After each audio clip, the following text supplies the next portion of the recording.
Bom dia, segundo ano de História, vamos para a semana 7, penúltima semana de aula, tá? Então nós vamos falar sobre o período republicano, quando Dom Pedro II vai embora e começa a República no Brasil, tá? Então a primeira República no Brasil foi a República da Espada, foi quando os militares tomaram conta, pela primeira vez, durante todo o século XIX, XX, XXI, tem a ação dos militares no poder. Então o primeiro presidente foi aquele cara que depois o Dom Pedro, o Deodoro da Fonseca, né? E depois o seu vice foi o Floriano Peixoto. O Deodoro não completou o seu mandato porque ele estava com vários problemas com o Congresso, queria fechar o Congresso, era meio autoritário. Depois veio o Floriano e terminou esse primeiro mandato aí, essa República da Espada. O principal problema do período foi o encilhamento, né? O ministro da Fazenda, que era o Rui Barbosa, começou a emitir muito dinheiro e gerou uma inflação no Brasil, porque o papel, moeda, se não estiver atrelado a alguma riqueza, é só um pedaço de papel. O dinheiro é só um pedaço de papel, né? Então ele começou a emitir muito dinheiro e gerou um problema, uma inflação no Brasil, tá? Depois da República da Espada, você tem a República do Café com Leite. O café era o principal produto do Brasil durante os primeiros 30 anos, né, do século XX.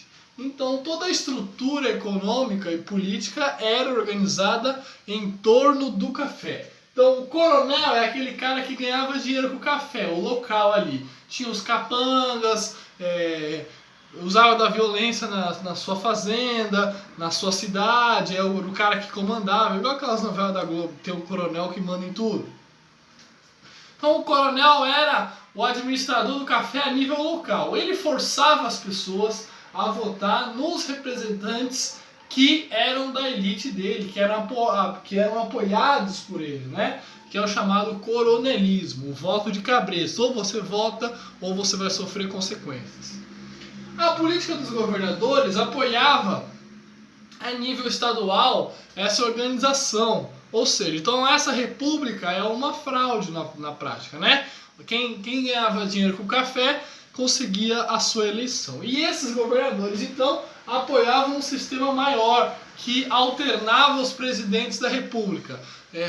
Um presidente de São Paulo, um presidente de Minas, um presidente de São Paulo, um presidente de Minas. Essa alternância entre os presidentes, entre os dois estados, que eram os dois estados mais fortes da nação no período. Tá? Então a política do café com leite é organizada em vários níveis pelas fraudes na política. Tá? Desde o coronel local até o estado e a eleição dos presidentes.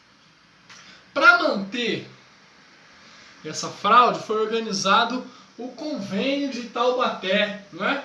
O Estado comprou o excedente de café várias vezes dos fazendeiros, dos cafeicultores, para evitar que esses cafeicultores obtivessem prejuízo. Né? Então o Estado vai lá, o coronel lá de Taubaté, o coronel de Sorocaba, faltou vender 2 milhões de sacas de café. O Estado foi lá, comprou 2 milhões de sacas para o coronel ficar feliz. Por quê? Porque a estrutura toda vai ser organizada no café.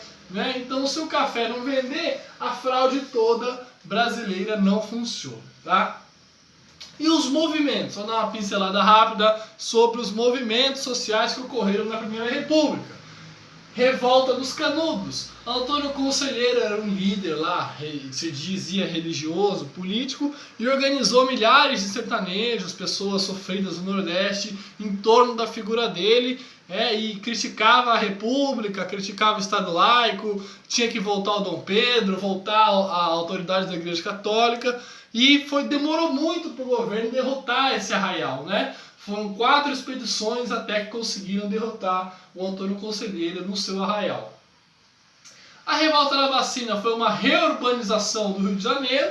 Né? O prefeito Pereira Passos chamou o médico sanitarista Oswaldo Cruz para reorganizar o Rio de Janeiro e fazer uma nova Paris. Tirar as pessoas do cortiço, vacinar as pessoas, só que isso gerou uma confusão, né, na população. A população foi para a rua, né, não queria nem sair dos cortiços que estavam no centro da cidade e nem se vacinar, vacinação obrigatória contra a varíola. A Guerra do Contestado foi no sul do país, que iam construir uma estrada que ligasse o centro ao sul do Brasil, e o João Maria e as pessoas que moravam ali no local também organizaram um movimento de resistência contra a construção dessa estrada. Tá? Revolta da Chibata foram os marinheiros do Rio de Janeiro que se organizaram contra o excesso de castigos físicos, de excesso de chibatadas, porque os cargos mais baixos da marinha geralmente eram ocupados por pessoas de classe mais baixa, então os oficiais, qualquer erro, davam 100 chibatadas, 150, mas quando o marinheiro tomou 250 chibatadas, aí os marinheiros todos organizaram essa revolta para acabar, eliminar com a chibatada dentro da instituição. E o movimento grevista, né? Quando vêm os imigrantes da Europa para cá, eles vêm com os ideais socialistas e anarquistas. Então, a partir daí, começa a substituição da mão de obra do escravo para o imigrante, mas esse imigrante vem com esses ideais. Então, principalmente em 1917, foi organizado movimentos grevistas no Brasil, e principalmente em São Paulo e Rio de Janeiro, parando as duas cidades. Tá? Então esse é o penúltimo capítulo da apostila.